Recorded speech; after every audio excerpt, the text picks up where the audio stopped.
नमस्कार दोस्तों, स्वागत है आपका आपके अपने YouTube चैनल दीपक रचित कथा में।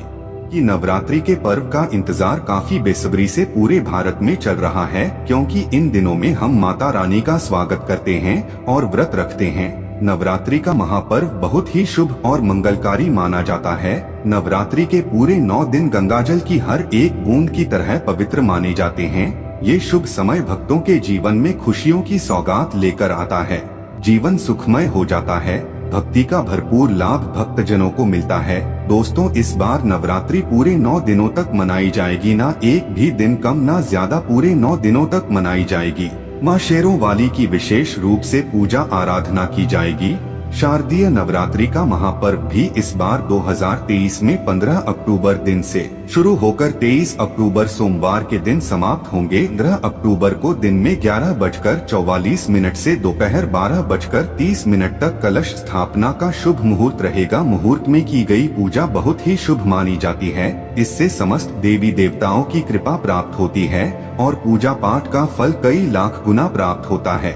ऐसे में जो नवरात्र आने से पहले घर से ये चीजें हटा देता है तो लक्ष्मी का होगा वास। माँ शेरों वाली आपकी झोली खुशियों से भर देंगी। इसीलिए नवरात्र आने से पहले घर से ये चीजें फौरन हटा दे। दोस्तों, आज हम कुछ ऐसी ही गलतियों के बारे में जानेंगे जो यदि आपके घर में भी होती है तो माँ लक्ष्मी कभी नहीं करती ऐसे घर में प्रवेश। फिर चाहे आप कितनी ही पूजा पाठ कर लो, माँ लक्ष्मी ऐसे घर में कभी नहीं आती। ऐसे घर से देवी देवता भी सदैव रहती है। दोस्तों, सबसे पहले नवरात्रि के पहले की मंदिर की अच्छी तरह से साफ सफाई कर लें। घर में छोटे बच्चों को नवरात्रि का व्रत नहीं रखना चाहिए। इससे उनकी जान को खतरा हो सकता है, क्योंकि इस व्रत में शरीर को अधिक शक्ति की जरूरत होती है। दोस्तों, नवरात्रि के 9 दिन बहुत ही पवित्र होते हैं। नवरात्रि के इन 9 दिनों में आचार विचार और घर को साफ सुथरा और पवित्र रखना अति आवश्यक है। इसीलिए नवरात्रि के 9 दिनों में ब्रह्मचर्य का पालन किया जाता है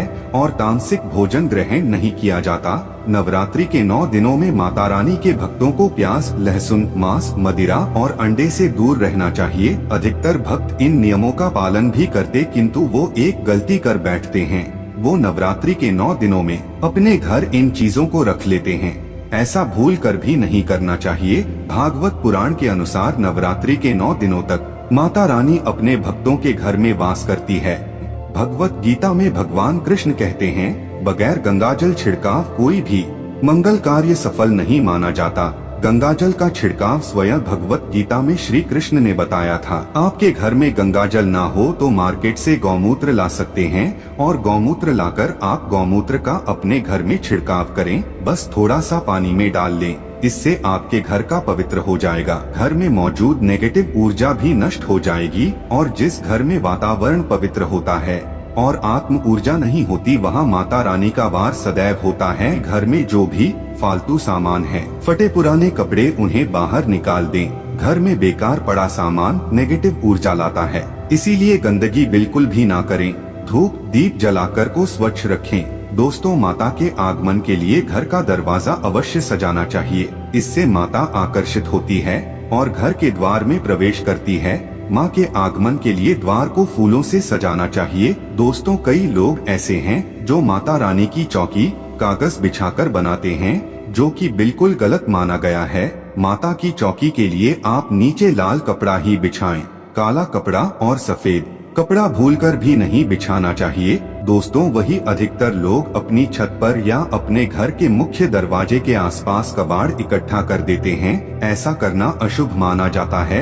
यदि आप अपने घर में घर के मुख्य दरवाजे पर या छत पर या फिर खासकर घर के उत्तर दिशा में कबाड़ इकट्ठा कर दिया है, नवरात्रि शुरू होने से पहले उस कबाड़ को घर से बस यही निकाल दें। दोस्तों, यदि आपके घर के मंदिर में किसी भी तरह का कोई फालतू सामान रखा है, जैसे कि सड़े गले फूल, अगरबत्ती, धूप बत्ती के डिब्बे या माचिस आदि के डिब्बे या कोई भी खाली पैकेट मंदिर में ना रखें, या फिर कोई फटी पुरानी धार्मिक पुस्तक या भगवान की कोई भी पुराने कपड़े जो फट गए या मुकुट माला जो खराब हो गई है, तो उन्हें आप जितना जल्दी हो सके अपने मंदिर से नवरात्रि से पहले आप अपने मंदिर की और मंदिर के आसपास की साफ सफाई अवश्य ही करें, तभी माता रानी की चौकी स्थापित करें। इसके साथ ही आप अपने धन रखने के स्थान की सफाई भी अवश्य करें, क्योंकि क्योंकि नवरात्रि के दौरान माँ लक्ष्मी भी गृह प्रवेश करती है।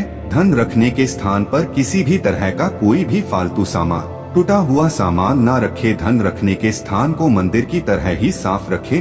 यदि आपके पास पुराने जूते चप्पल इकट्ठे हो गए हैं तो नवरात्रि से पहले उन्हें घर से बाहर निकाल दें। नवरात्रि आने से पहले घर से जाला निकालना ना भूलें। यदि जिस घर में जाला है उस घर में माता रानी कभी वास नहीं करती। साथ ही साथ टूटे फूटे बर्तन यदि घर में पड़े हैं या टूटा हुआ आईना भी यदि घर में हो तो उसे भी निकाल दे। घर में टूटे फूटे ईंट पत्थर भी नहीं रखना चाहिए, इससे माँ लक्ष्मी नाराज हो जाती है। शास्त्रों में बताया जाता है कि भगवान के भोग में सेब आदि अवश्य अर्पित किया जाता है। यदि आपका व्रत है तो आपको सेब अवश्य खाना चाहिए। केला, पपीता, तरबूज और मीठे अंगूर अवश्य खाना चाहिए। इन फलों से व्रतधारी को शक्ति मिलती है। माना जाता है कि नवरात्रों के दिनों में सीताफल का घर में प्रवेश होना बड़ा ही शुभ माना गया है।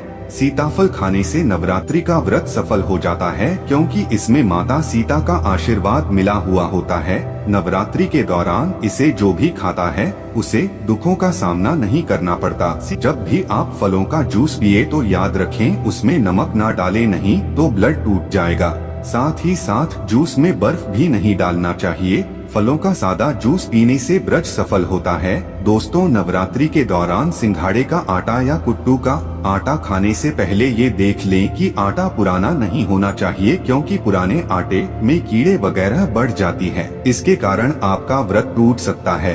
दोस्तों, नवरात्रि के दौरान आप शाम के समय खाने में दही ले सकते हैं, आलू वगैरह खा सकते हैं, साबूदाने की टिकिया बनाकर खा सकते हैं, साबूदाने की और आलू के पापड़ भी खा सकते हैं।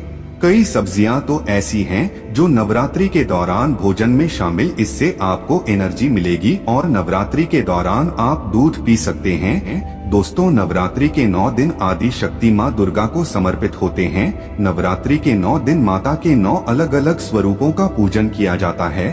किंतु क्या आप जानते हैं कुछ ऐसी वस्तु है जिन्हें नवरात्रि के दौरान भूलकर भी माता रानी को अर्पित नहीं करना चाहिए। यदि इन वस्तुओं को आप गलती से भी माता रानी को अर्पित कर देते हैं तो आपको व्रत और पूजन का पूर्ण लाभ नहीं होगा। दोस्तों, नंबर 1, नवरात्रि के दौरान शादीशुदा महिलाओं को सफेद कपड़े पहनकर पूजा पाठ नहीं करना चाहिए। साथ ही साथ काले कपड़े भी नहीं पहनना चाहिए, इससे पूजा व्रत आदि खंडित हो जाती है। माता की चौकी जब आप लगाएं तो उसके कागज नहीं लगाना चाहिए। माता की चौकी सदैव लाल कपड़ा बिछाकर ही बनाना चाहिए। सदैव याद रहे, नवरात्रों के इन 9 दिनों तक व्रतधारी को अपना आसन माँ की चौकी के आगे ही लगाना चाहिए और वहीं पर आपको सोना चाहिए। दोस्तों, नंबर 2, नारियल। हिंदू धर्म में नारियल को समृद्धि, धन और सम्मान का सूचक माना जाता है। नारियल को श्रीफल भी कहा जाता है। नारियल को सुख समृद्धि में वृद्धि करने वाला माना जाता है। नारियल तो हर मांगलिक कार्य में विशेष महत्व होता है और माता रानी के पूजन में नारियल का प्रयोग हम सभी करते हैं। खासकर कलश की स्थापना नारियल रखकर ही की जाती है। माता रानी के पूजन में हम नारियल प्रयोग करते समय कुछ गलतियां कर होती है। दोस्तों, नारियल कई प्रकार के होते हैं, एक हरा दूसरा सूखा जिसके अंदर पानी होता है। जिस नारियल के अंदर पानी होता है, माता रानी के पूजन में सदैव पानी वाला और जटा वाला नारियल ही प्रयोग करें। नारियल का पूर्ण होना चाहिए। नारियल चटका हुआ में टूटा हुआ नहीं होना चाहिए, क्योंकि साबुत नारियल ही पूर्ण और पवित्रता का प्रतीक होता है। साथ ही यह ध्यान रखना चाहिए कि नारियल को सदैव कलश के ऊपर लेटा कर रखना चाहिए। घट स्थापना करते समय कभी भी नारियल को खड़ा करके नहीं रखा जाता। नारियल को सदैव लेटाकर कलश के ऊपर रखा जाता है। साथ ही नारियल को स्थापित करने से पहले आप नारियल को लाल कपड़े में लपेटकर उस पर और फिर लाल चुनरी उड़ाकर आप नारियल कलश के ऊपर स्थापित करें। दोस्तों, नंबर 3, लौंग। लौंग हम सभी माता रानी के पूजन में प्रयोग करते हैं, किंतु लौंग का प्रयोग करते समय एक बहुत बड़ी गलती कर बैठती है। सदैव ध्यान रखना चाहिए कि माता रानी को सदैव फूल वाली लौंग ही अर्पित करना चाहिए। माता रानी को जो पुष्प अर्पित कर रही है उन्हें सूंघे नहीं सुनते हुए फूल या गिरे हुए फूल या फिर मुरझाए हुए फूल माता को अर्पित ना। दोस्त, नवरात्रि के अष्टमी और नवमी तिथि पर कन्या पूजन का विधान है।